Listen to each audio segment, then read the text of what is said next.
Maligayang pagbabalik sa aking channel, kaibigan, para mas lalo ka pang kiligin at updated sa mga bagong movies, K-drama series. Pwede bang makahingi ng konting pabor? Paki-like and subscribe naman ng aking channel. Muli, salamat kaibigan!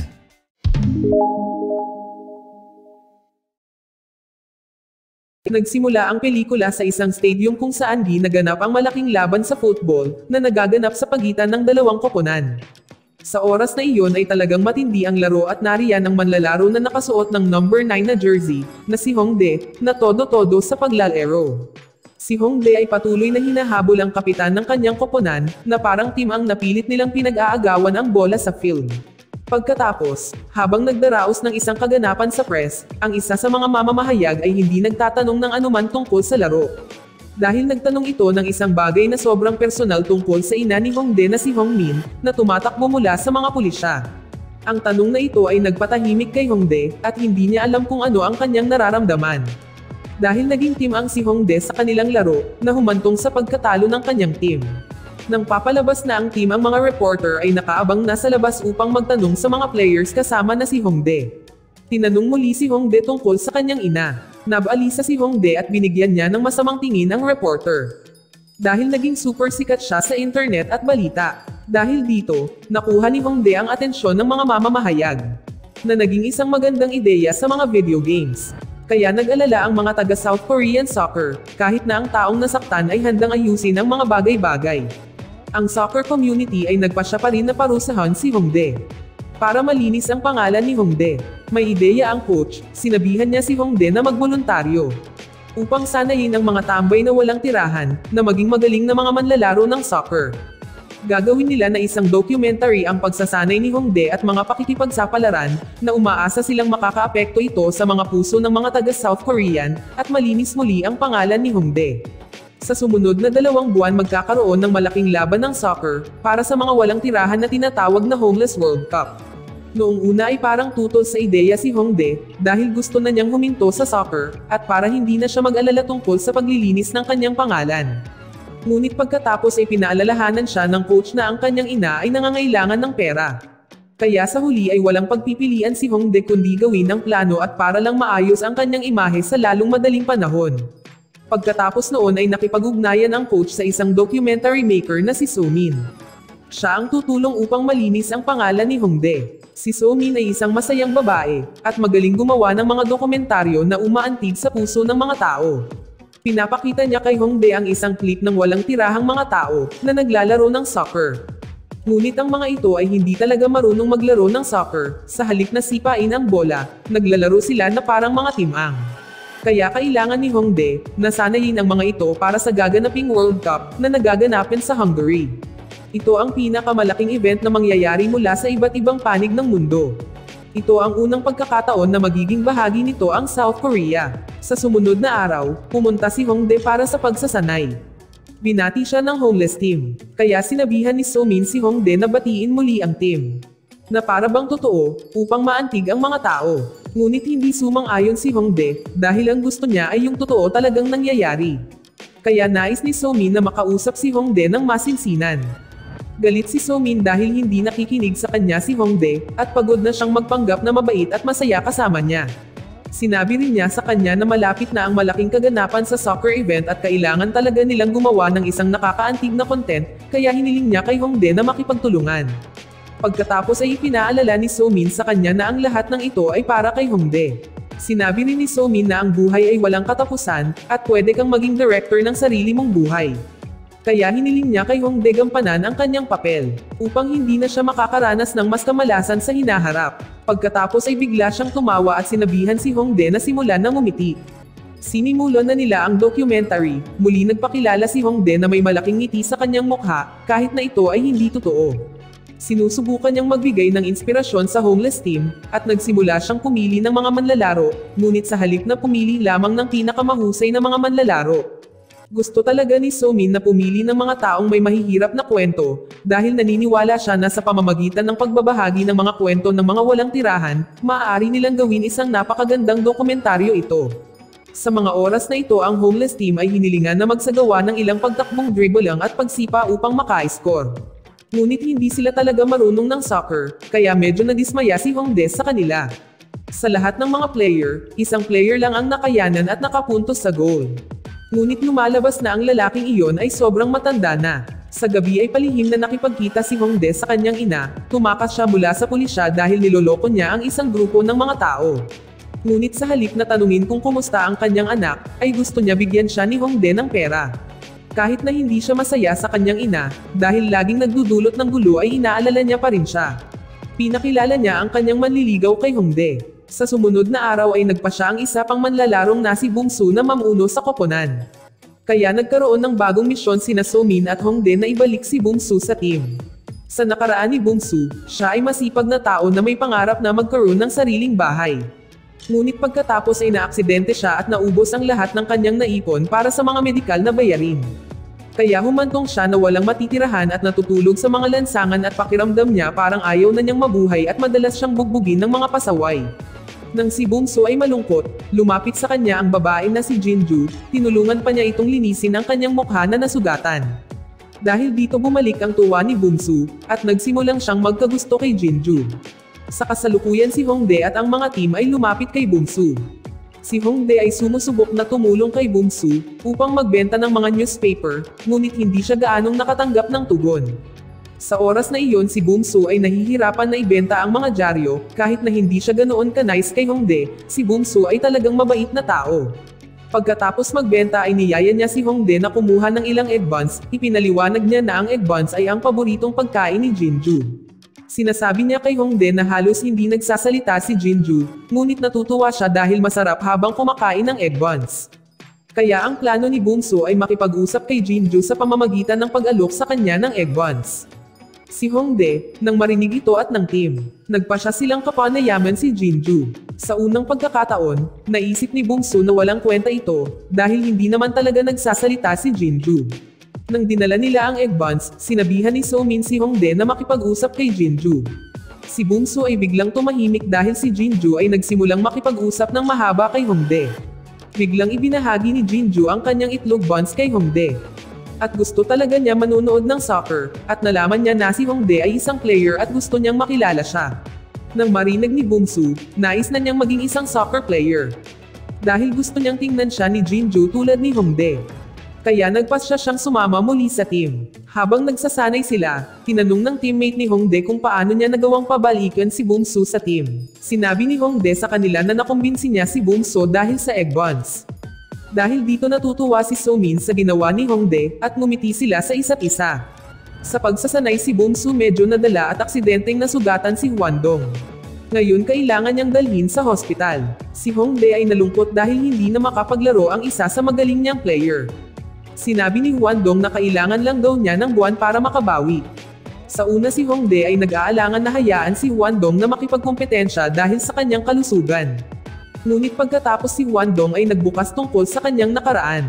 Lumabas na siya ay dating CEO ng isang kumpanya, ngunit siya ay nalulong sa alak at pakikipagtalik at napabayaan pa niya ang kanyang asawa at anak na babae. Kalaunan ay nasangkot siya sa ilang mga kriminal na bagay at nakulong ng mahabang panahon. Nang makalaya siya ay nakaramdam siya ng sobrang hiya na umuwi, kaya siya ay namumuhay bilang isang taong walang tirahan. Gusto niya talaga niyang maglaro, upang ang kanyang pamilya ay maipagmamalaki muli siya at makitang nagbago na siya. Nang marinig ang lahat ng ito na lamambat ang puso ni Hongdae at nagpasya siyang hayaan si Hwandong na mag-practice. Kinabukasan si Hongdae at Somin ay medyo nahihirapan sa paghahanap ng kapalit na manlalaro, dahil si Hwandong ay nasugatan. May suggest ang assistant ni Somin, na si Inson na may mahirap na buhay.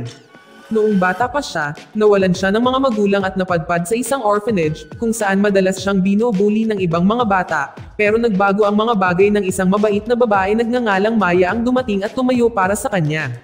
Sila ay naging magkaibigan at kalaunan ay nagkaroon ng romantikong damdamin para sa isa't isa, sa kasamaang palad ay dumating ang trahedya ng mawala si Maya, dahil sa isang natural na sakuna.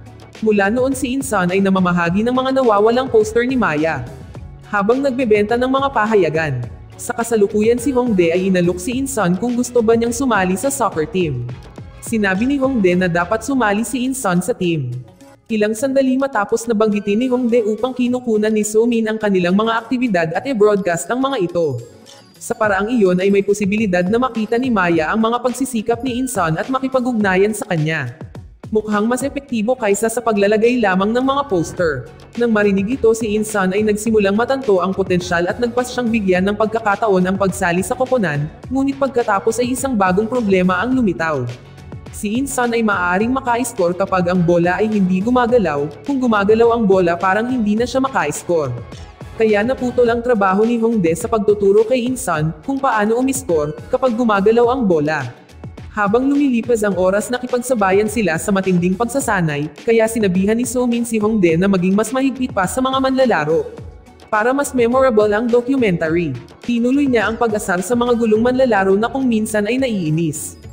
Ang mga manlalaro hinamon pa si Hongdae ng 1 versus 5 match, at pumayag siya dahil may taya ng 2,001 won. Si Hongdae ay nanalo ng napakadali, ipinagdiwang pa niya ang kanyang tagumpay. Kinabukasan, upang pagbutihin ang kanilang mga kasanayan, nagkaroon sila ng isang friendly na laban sa SD team. Nagsimula sila ng hindi maganda, ngunit pagkatapos ng mapaglarong panunokso sa kanila ni Hongdae, ay napukaw ang kanilang pagganyak. Habang tumatagal, naging seryoso na sila sa kanilang training, kahit mahina ang kanilang kakayahan. Ngunit biglang umatras ang sponsor at binawi ang kanyang pondo. Sa kabila nito, ang ina ni Hongdae ay nakulong, na nakadagdag sa kanyang pagkadismaya na nakalulungkot na kinailangan niyang putulin ang relasyon sa kanyang ina.